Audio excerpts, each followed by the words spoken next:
Ebro in the morning on Hot 97. So last night, Drake posted this note on his IG story saying, I know everybody's enjoying the circus, but I want to clarify the image in question.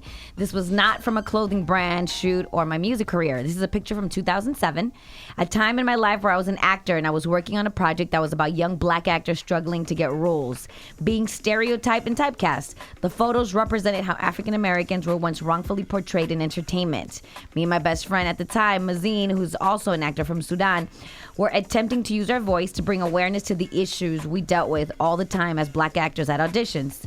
This was to highlight and raise our frustrations and not always getting a fair chance in the industry, and to make the point that the struggle for black actors has not changed much. And look, it's great that you were doing that. I wish, as fans of your music, we knew you were doing these sort of statements. Right.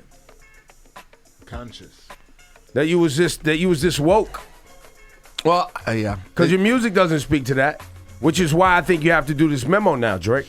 Although he didn't have to do them. He still shouldn't have done the memo. Well, that's why he felt compelled. I think it's an L that you putting out a memo, Drake. I think that's an L that you feel like you need to explain, because anybody with half a brain knows that a black man in blackface is A, not the same as a white person in blackface, and B, double standards, and based on racial tropes and historic issues, and B, nobody thought you was just running around doing blackface because you wanted to do photo shoots like that. But it shows he's got little self-conscious issues because we he know felt that, he had though. to explain himself. So That's because it he shows us cracks in the armor. But see, this goes back to how people try to say, "Oh, don't talk about race and don't talk about these issues." No, talk about them so that you have a clear understanding of them.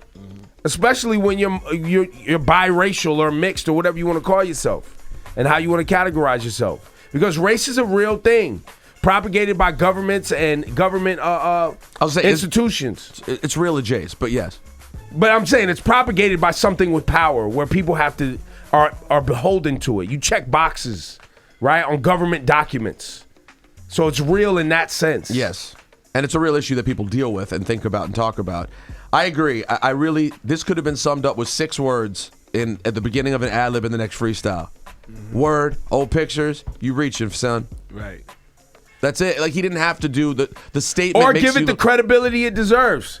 Oh, all right. You got that one. And then fillet him. Yeah. Because Pusha got him. Because that's a guy. He got you. Got outed on something that majority of people didn't know existed.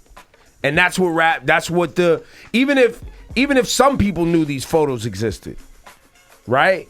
The fact that a majority didn't, and you haven't dealt with these type of complex issues ever in your music, that's the gotcha moment. So the memo shows that Pusha got the pressure on you right now.